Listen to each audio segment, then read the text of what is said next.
Since you've clicked on this video, there's a good chance you've been rejected before.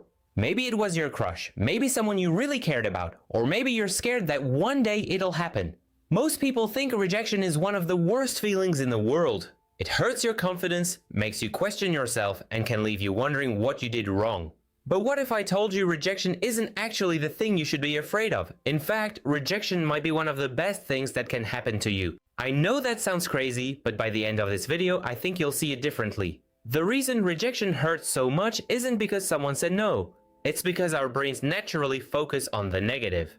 We imagine everyone judging us, laughing at us, or thinking less of us. The truth is, almost nobody thinks about your rejection as much as you do. Most people are too busy worrying about their own lives. That embarrassing moment you keep replaying in your head?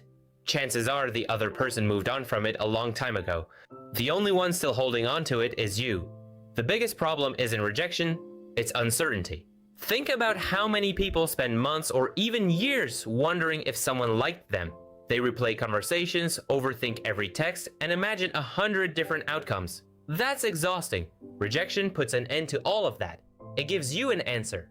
And while that answer might not be the one you wanted, at least you're free to move forward instead of being stuck in the endless cycle of what if.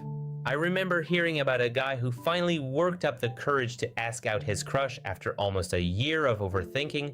She said no. At first, he felt embarrassed and thought he'd made the biggest mistake of his life, but a few weeks later, something unexpected happened. He realized he wasn't constantly checking his phone anymore. He wasn't wondering if she secretly liked him. He wasn't making up imaginary scenarios in his head. For the first time in months, he felt relieved. Getting rejected didn't ruin his life.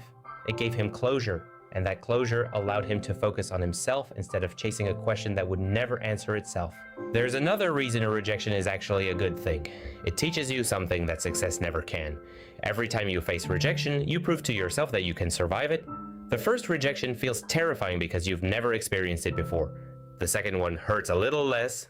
Eventually, you stop seeing rejection as proof that you're not good enough and start seeing it for what it really is: one person's opinion. That's a huge difference. Confidence isn't built by hearing yes every time. It's built by realizing that hearing no doesn't destroy you.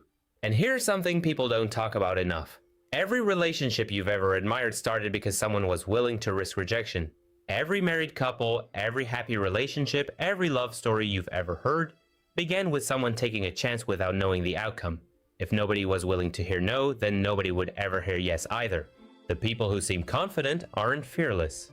They have just accepted that rejection is part of the process. Imagine yourself 5 years from now.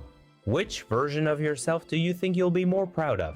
The one who asked, got rejected, learned from it, and kept moving forward? Or the one who never asked at all because they were too scared to find out the answer? Most people don't look back and regret rejection. They regret the opportunities they never took. They regret the conversations they never had, the chances they never took, and the life they never gave themselves the opportunity to live.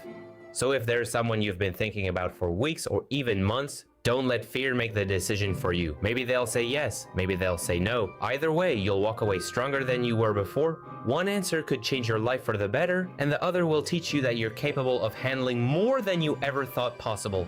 That's why rejection isn't something to fear. It's something to learn from. At the end of the day, rejection lasts a moment. Regret can last for years. One teaches you something. The other keeps you wondering forever. So stop waiting for the perfect time, stop searching for guarantees, and remember this: the worst outcome usually isn't getting rejected. The worst outcome is never giving yourself the chance to find out what could have happened. If you enjoyed this video or it changed the way you think about rejection, I'd really appreciate it if you left a like. If you enjoy these kinds of videos, consider subscribing because I have plenty more coming. And let me know down below, what's one risk you've always wanted to take but haven't yet? Thanks for watching, and I'll see you in the next one.